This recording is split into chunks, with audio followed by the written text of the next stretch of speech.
Iran একটি Islamic country হওয়া সত্ত্বেও ইরানেরই ইসলামিক সুপ্রিম লিডার আয়াতুল্লাহ খামেনির মৃত্যু চাইছে ইরানের মানুষজনই।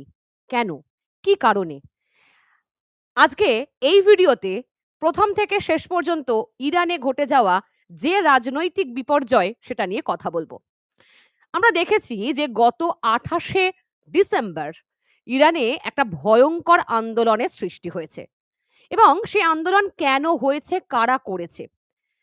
সহজ উত্তর, আন্দোলনে প্রথমে অংশগ্রহণ করেছিলেন ইরানেরই যারা ব্যবসাদার তারা। তাদেরকে ইরানিতে বলা হয় বাজারিজ, এবং তার পরবর্তীতে ছাত্রছাত্রী অর্থাৎ জেনজিরাও অংশগ্রহণ করেছে। ইরানের তেহরান শহরে শুরু হয়েছিল এই আন্দোলন এবং বেশ কিছুদিন ধরে চলছে। নতুন বছর ইরানের জন্য খুব একটা ভালো কিছু নিয়ে এলো না।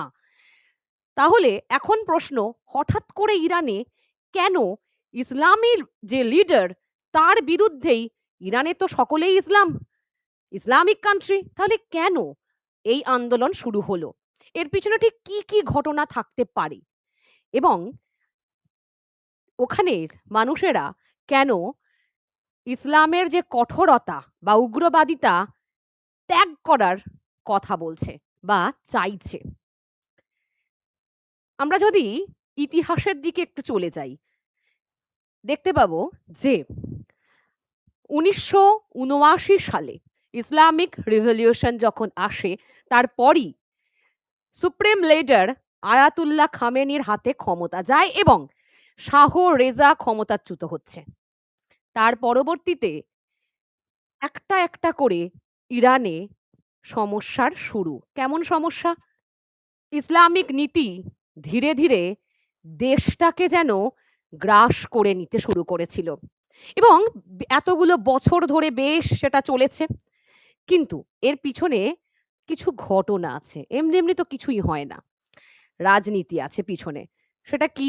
সেটা হচ্ছে, আসলেই যখন ইসলামিক রেভলিউশন আসেনি, তার আগে যখন শাহ রেজার শাসন চলছে, সেই শাহ রেজার শাসনের সময় পশ্চিমা দেশের সাথে ইরানের সম্পর্ক ভালো ছিল, আমেরিকার হাতও ছিল শাহ রেজার মাথায়।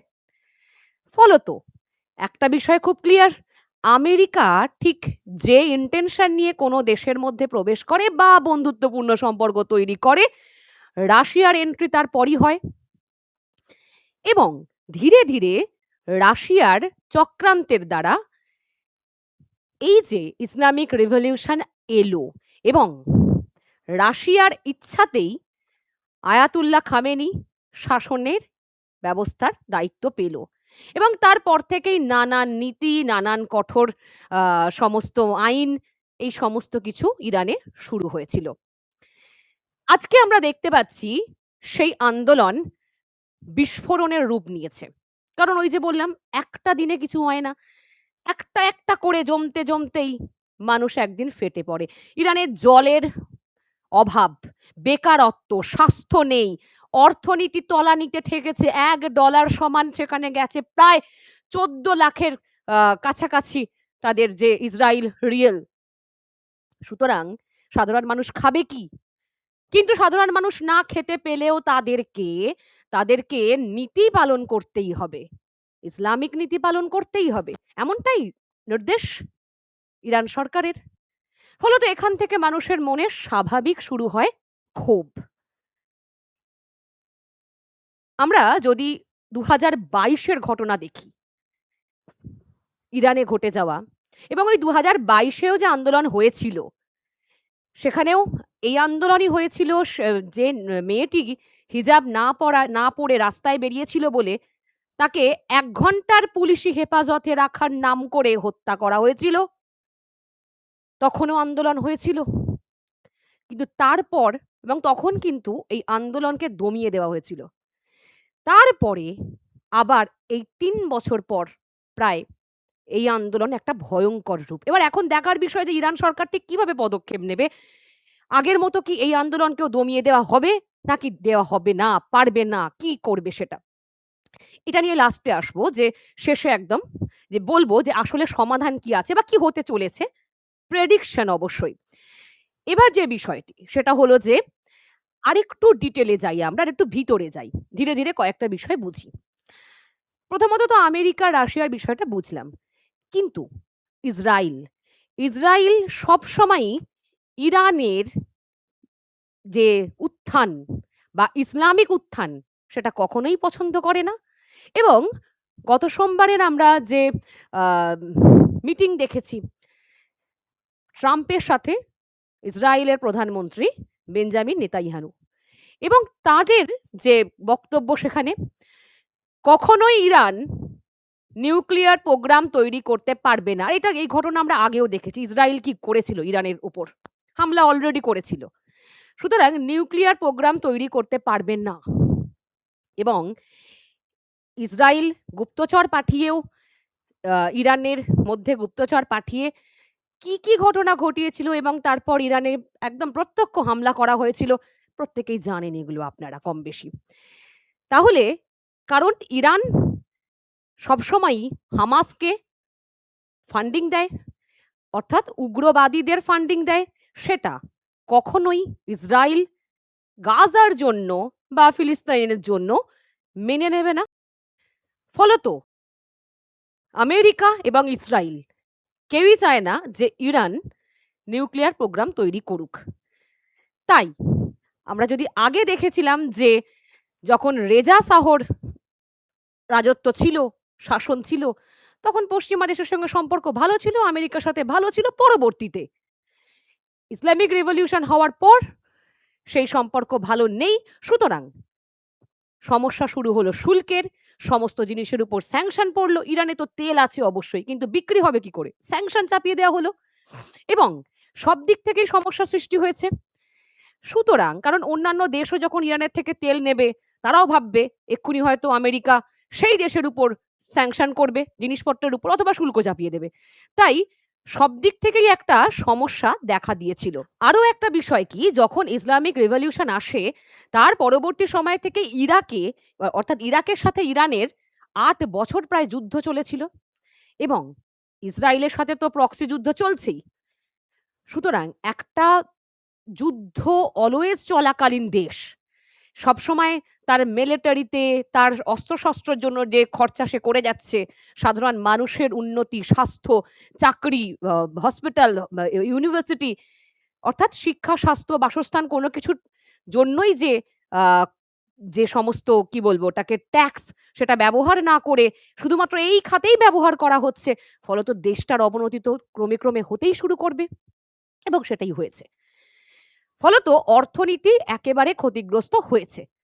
তাই এই যে ব্যবসায়ীরা এক প্রকার বলা যায় নিজেদের পকেটের টাকা থেকে জিনিসপত্র বিক্রি করছিল। কারণ আমরা যদি দেখি যে ইরানের রাষ্ট্রপতি তিনি যে বাজারের পণ্যের উপর দাম নির্দিষ্ট করে দিয়েছেন। ফলত একদিক থেকে ভালো দাম নির্দিষ্ট করা, কারণ যেহেতু অতিরিক্ত পরিমাণে যেন সাধারণ মানুষকে কিনতে না হয়। কিন্তু ব্যবসায়ীদেরই তো অতিরিক্ত টাকায় কিনে আনতে হচ্ছে, কারণ কাঁচামালও তারা অতিরিক্ত টাকাতেই কিনছে। কারণ ডলারের তারা ব্যাপারই করছে। আর $1 সময় কত বললাম? 13,53,000 টাকা। ফলত তাদের মাথায় হাত। এবার এ প্রসঙ্গে বলে রাখি যে এই ব্যবসায়ীরা অনেকাংশেই এই যে ইসলামিক রিভলিউশন হয়েছিল, আয়াতুল্লাহ খামেনিকে ক্ষমতায় আনার পিছনেও এদেরও হাত ছিল। কিন্তু এখন ইতিহাস জবাব দিচ্ছে।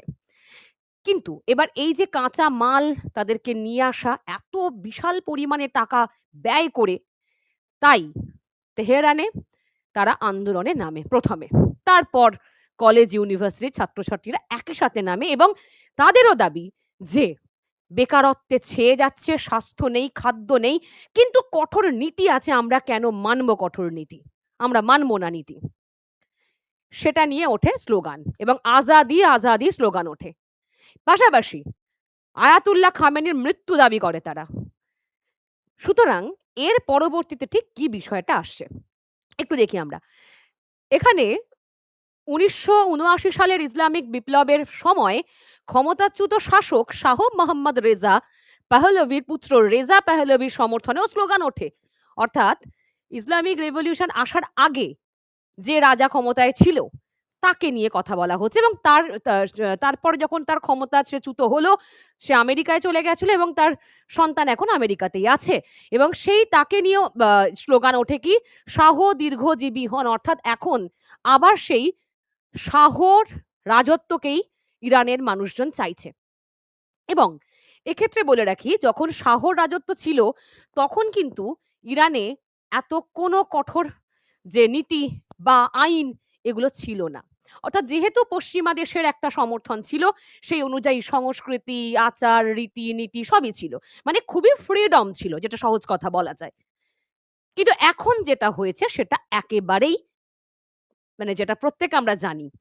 এরপরই সেই খবর পেয়ে সমাজ মাধ্যমে ইরানের সাম্প্রতিক আন্দোলনকে সমর্থন জানিয়েছেন মার্কিন মুলুকের নির্বাসিত রেজা পাহলভি, অর্থাৎ সন্তান, যে রেজা শাহর সন্তান।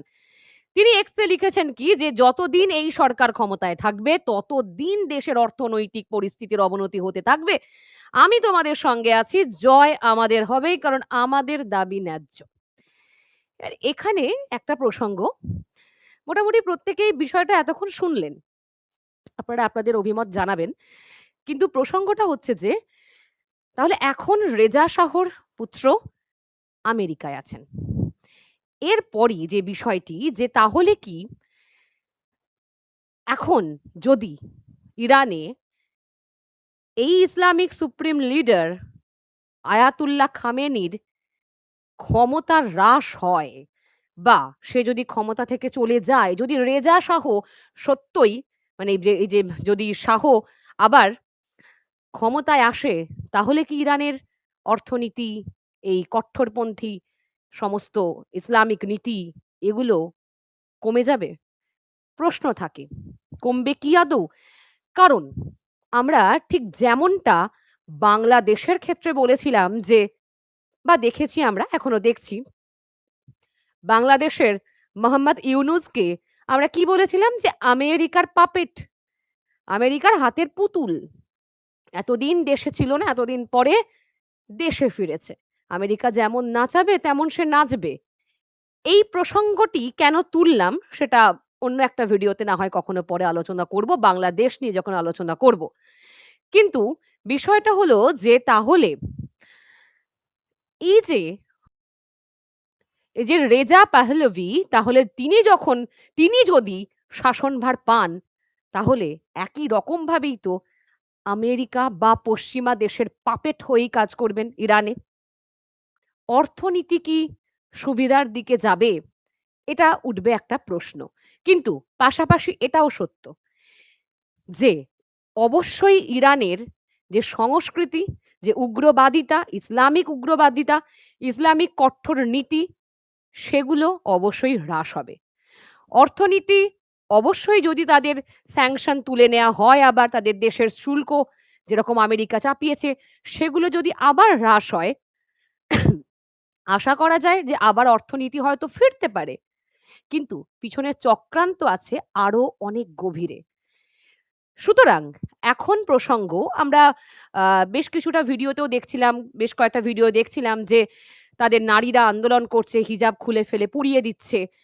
তো অবশ্যই নারীদেরকেও মানুষ ভাবা প্রয়োজন, এবং যে দেশে এরকম ভাবে নারীদেরকে এক অর্থে নির্বাসন দেওয়া হচ্ছে, মানে তাদেরকে তো বাঁচতে দেওয়া হয়ই না আসলে, যদি এই রকমই হয় তাহলে অবশ্যই ভীষণ নিন্দনীয় সেই দেশ, এবং সেই দেশের সংস্কৃতি আরো নিন্দনীয়।